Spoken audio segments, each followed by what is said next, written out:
Now let us begin with the new chapter, hydrogen. Now, like previous video, we will discuss hydrogen, some previous year questions of JEE Mains. We already discussed environmental chemistry.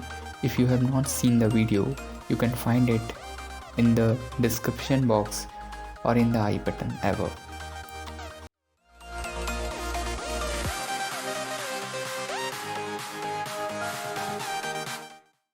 Now, beginning with the very first question. Given below are two statements. One is assertion given by A and reason given by R. Just identify whether both are correct or not. I will show the answer now. You can mention the answer in chat box. Both A and R are true, and R is the correct explanation of A. A is hydrogen is the most abundant element in the universe, but it is not the most abundant gas in the troposphere. R is hydrogen is lightest element. So it is true that hydrogen is most abundant in universe. It is almost 70% of total mass of universe. Also, it is present on some other planets like Jupiter, Saturn. But on Earth, in Earth's atmosphere, it is very less. Because of light nature, it is 0.15% by mass in Earth's atmosphere. So it was a simple question from very beginning of this chapter. So every para is important. This question tells. It is 4 marks question, and you can get 4 marks if you read very carefully these lines. So don't ignore any of the paragraph of NCERT book. Now moving on, next question. Which of the following forms of hydrogen emits low energy beta mains particle? So answer very fast this question. I will show the answer now. It is tritium, which is the rarest form of isotope of hydrogen. Also some other points are mentioned, like it has half life of 12 years. It is the rarest and concentration is 1 atom per 10 to the power 18 atoms of protium. Protium is most abundant form, while tritium is least abundant. Now in this question, which statement is incorrect? Incorrect statement we have to mention. Now answer is second. Why? Let us begin with fourth option. Dihydrogen is produced on reacting zinc with HCl as well as NaOH. This is correct statement because when zinc reacts with, or zinc or any metal reacts with acid, it forms hydrogen gas. And when it reacts with alkali like NaOH, it forms like sodium zincate and hydrogen gas. And other statements like atomic hydrogen is produced when hydrogen molecules at high temperature are irradiated with UV radiation. This is also true because in the presence of electric arc or UV radiation, hydrogen molecule breaks into atomic forms. HH bond breaks. Bond dissociation enthalpy of H2 is the highest. That's why we need such condition to break it. It is highest and the dissociation of dihydrogen into atoms is only 0.08%. It was mentioned 8% in second option, but it is 0.08% at 2000 Kelvin. So the statement was wrong because it is 0.08%, very less. And as soon as temperature is increased to 5000 Kelvin, it reaches 95%. Now this table is very important. Here we can find the abundance, like hydrogen or protium is most abundant, then deuterium, and least is tritium. Also atomic mass 1, 2 and 3 respectively. Melting boiling point, you can find that tritium has highest, then deuterium, then tritium. Also in density you can see that it is increasing, no doubt in that, but there is a special relation in it, like density of hydrogen is 0.09. When we twice this, it is of deuterium, and when we thrice this, then it is of tritium. So this is special case we can find in this, and we can keep this in mind. Also, the internuclear distance of hydrogen and deuterium is same, so you can just look over these datas. It will help if question is asked. Now third question, again assertion and reason is there. Assertion is that dihedral angle of hydrogen peroxide H2O2 in gaseous phase is 90.2 degree and in solid phase is 111.5 degree. Reason, the change in dihedral angle in solid and gaseous phase is due to difference in intermolecular forces. So answer the question in comment box and then see this answer. It is fourth, that A is false and R is true, because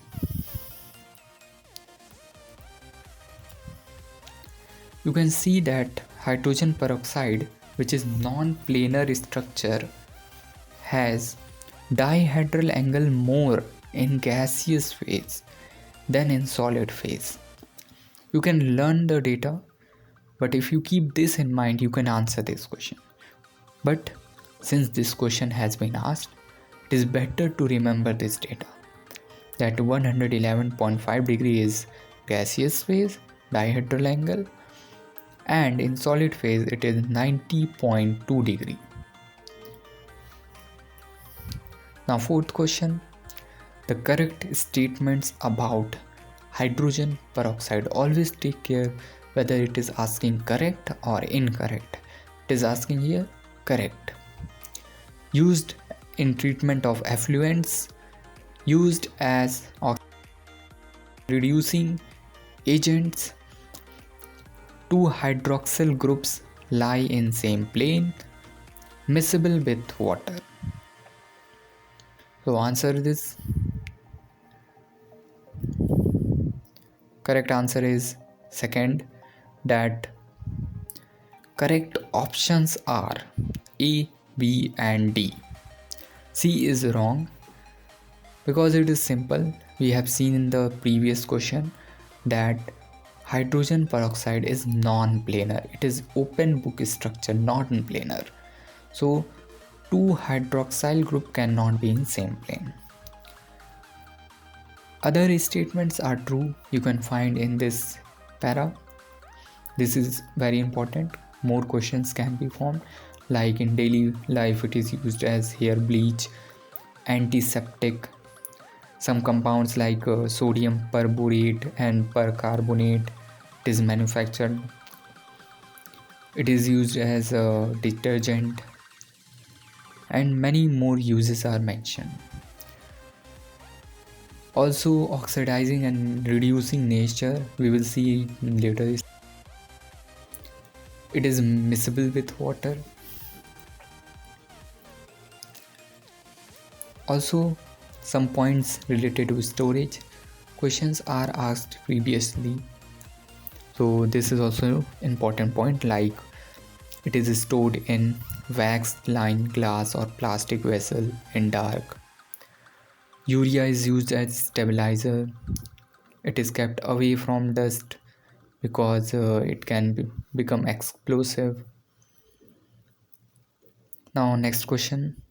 Number of hydrogen bonded water molecules associated with copper sulfate pentahydrate.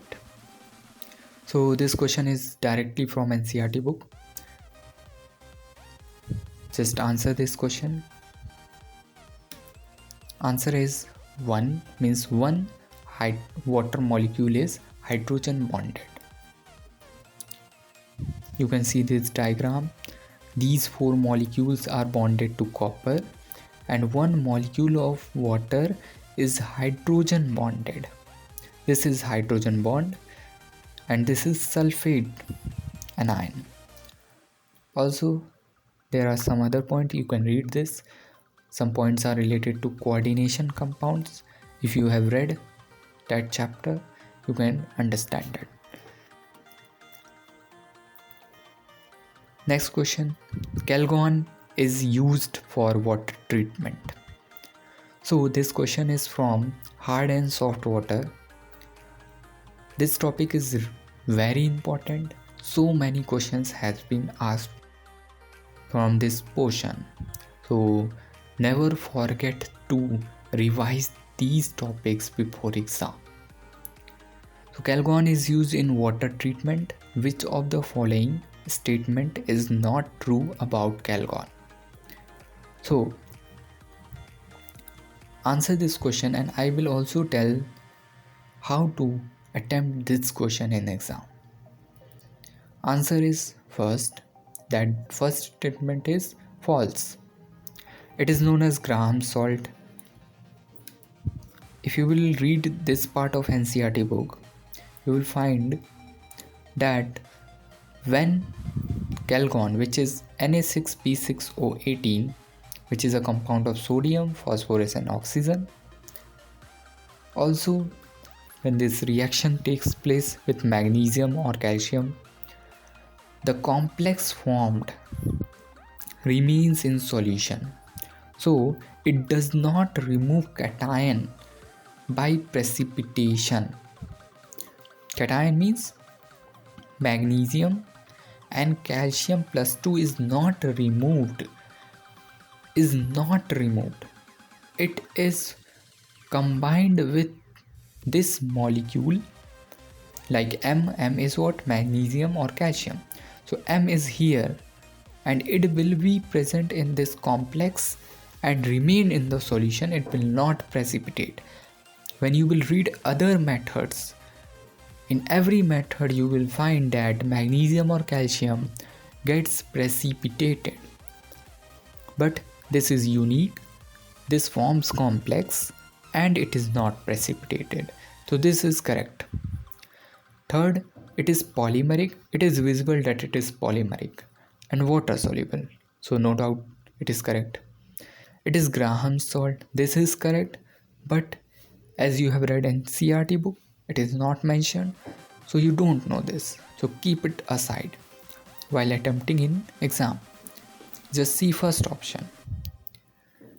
Till now we know that third and fourth is correct. About second, I don't know because I have not read this. I will read first option. Calgon contains the second most abundant element by weight in Earth's crust. So this point is not from this chapter. It is from the part of P block of class 11th NCERT. And second most abundant element, silicon. So if you know this, then you can say that this statement is wrong because neither of phosphorus, sodium oxygen is most abundant in Earth's crust. So this is wrong. But if you don't know, you should not attempt this question. Otherwise, you will get -1. You will attempt wrong. So always take care of this.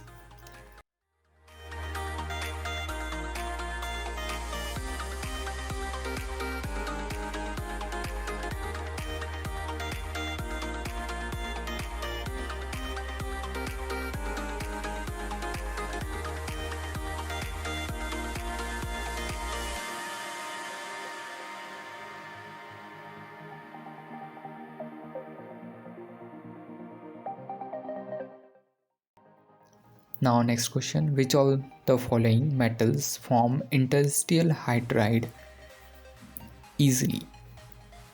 So this is from metallic hydride topic, and answer this question.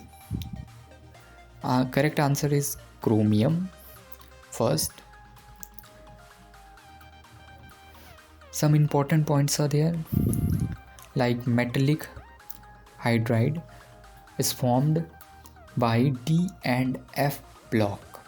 We will see in later stages about saline and molecular hydride.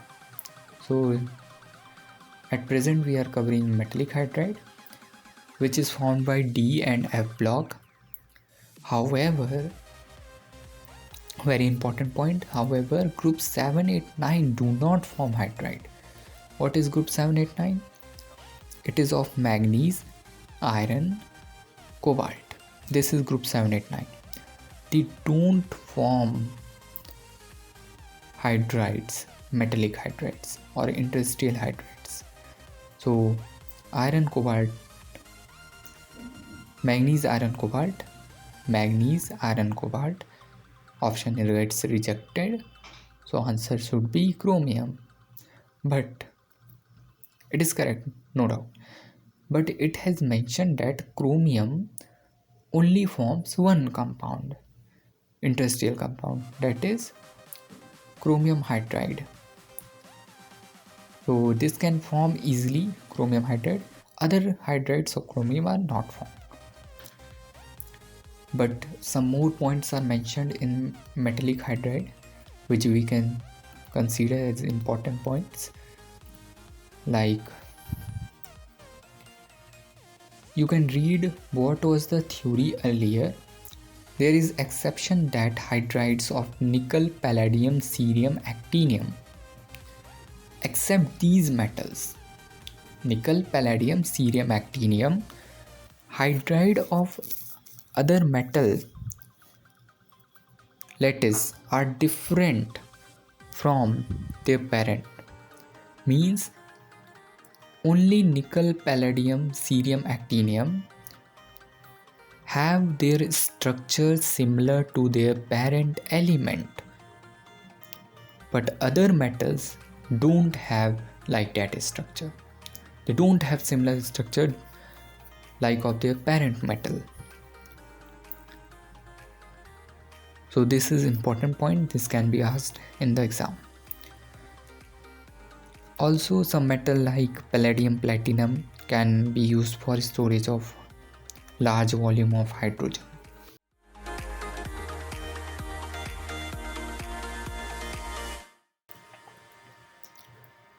The incorrect about heavy water is.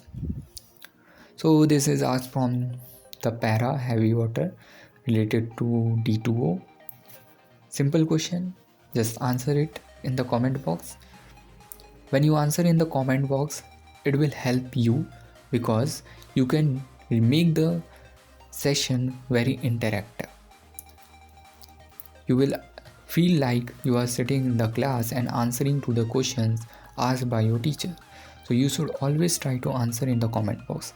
I know many of you will not answer, but there is no extra charges for answering in the comment box. You should think once, it is for your benefit. Now there are 4 options.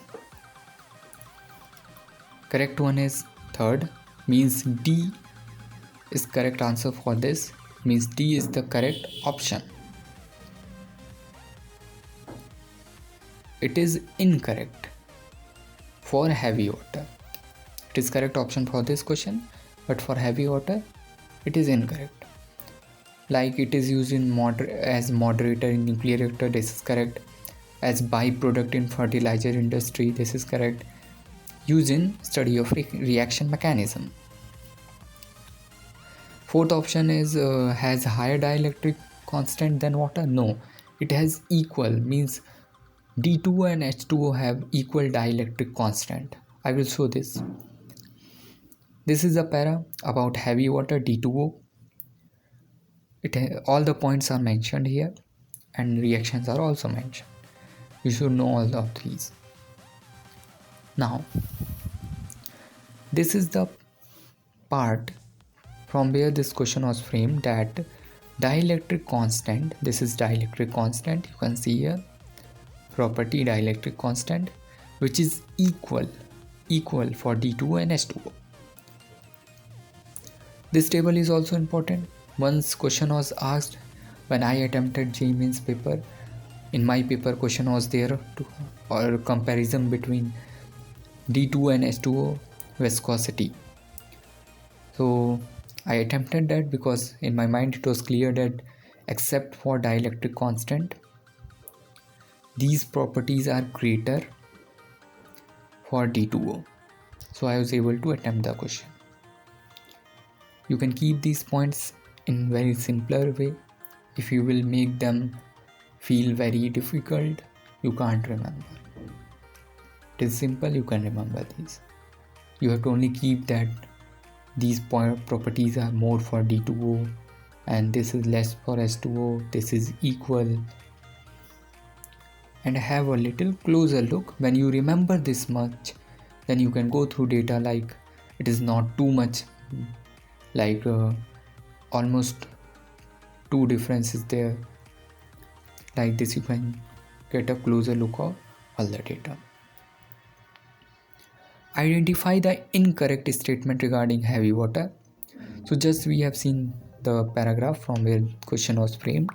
This is also question framed in one of the exams. So I will not answer this question because it is very easy, and I will check who has answered this question correctly in comment box. Now next question. Here are two statements. Hydrogen peroxide can act as oxidizing and reducing agent in basic medium. Statement 2. Hydrogen economy, the energy is transmitted in the form of dihydrogen. So I think both are correct. So hydrogen economy, this is the last topic of this chapter in the NCERT book.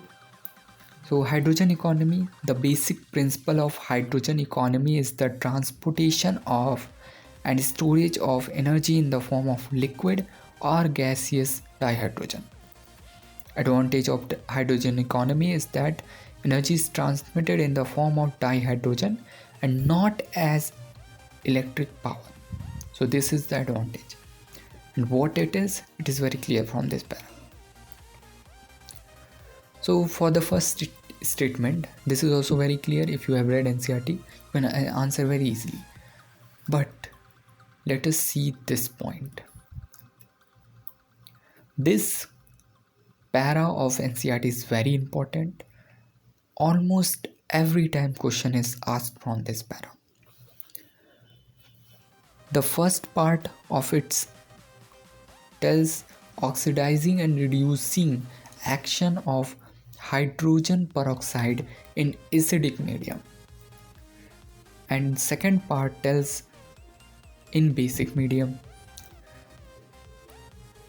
You can find question like this one from the same para. That question is saying in basic medium H2O2 exhibit which of the following reaction. Then definitely you will say we need to remember those reaction.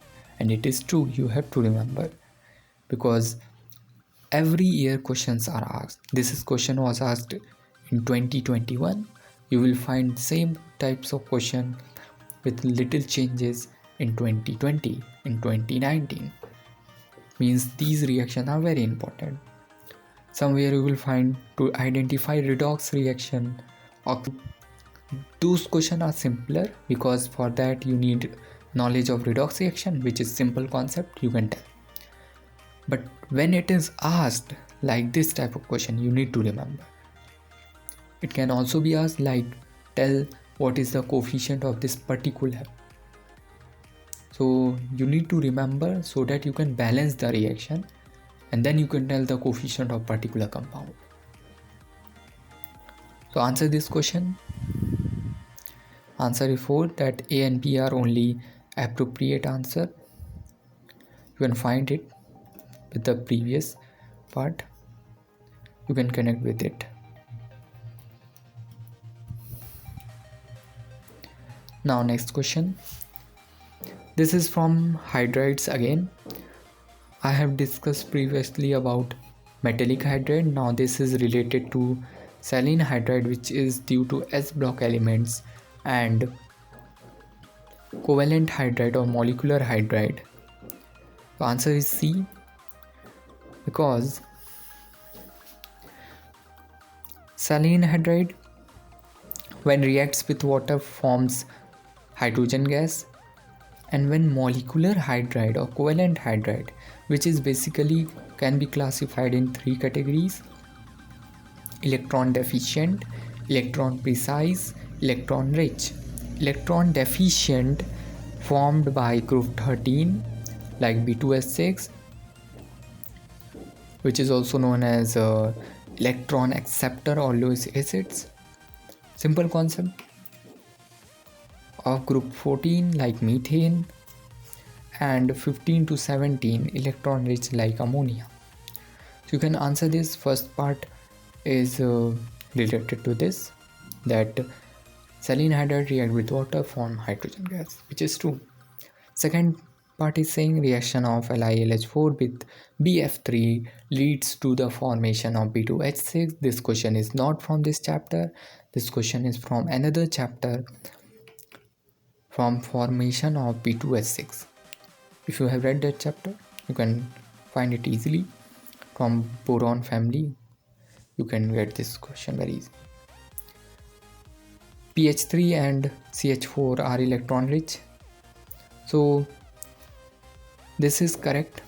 You can just connect with these points like electron precise of carbon family. So both phosphorus and carbon compound means phosphine and methane, both these are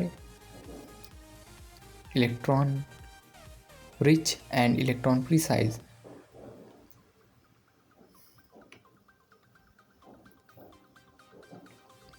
PH3 and CH4 are electron rich and electron precise respectively, which is correct because CH4 we have seen here that it is electron precise, and electron rich compound from group 15 to 17, so PH3 is electron rich.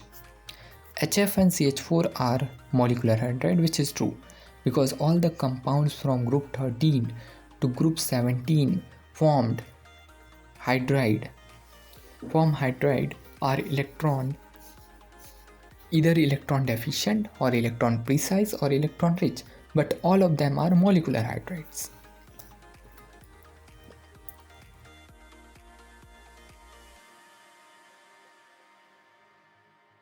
Now this question. The correct statement among A to D regarding hydrogen gas as fuel. First option, it produces less pollutant than petrol. Second, a cylinder of compressed dihydrogen weighs 30 times more than a petrol tank, producing the same amount of energy. Dihydrogen is stored in tank of metal alloy like NaNi5. On combustion, value of energy released per gram of liquid dihydrogen and LPG are 50 and 142 kilojoule respectively. So answer this question. This is not very difficult, simple question. If you have read the paragraphs, you can answer this question.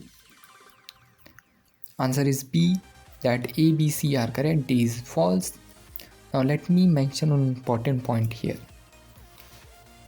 You need to remember this: 30 times more, that a cylinder of compressed dihydrogen weight 30 times more than petrol tank. You have to keep in mind. And these compounds, tanks of metal alloy like this are used for storage of dihydrogen in a small quantity. But what about this fourth point? I personally will not recommend to learn this table. It is not possible to learn this table. But if you will see this question carefully, you will find that A option is definitely correct. When you will come to these four options, you will find either B can be correct or D can be correct. Now, if you have read the book, you know that B and C are correct. So definitely you can answer easily that A, B, C are correct. But if there is any option which makes confusion, then you can leave this, because it is not possible to learn this table, and I don't think such type of question will be there that you have to answer by directly from the table. If it is there, then you can leave.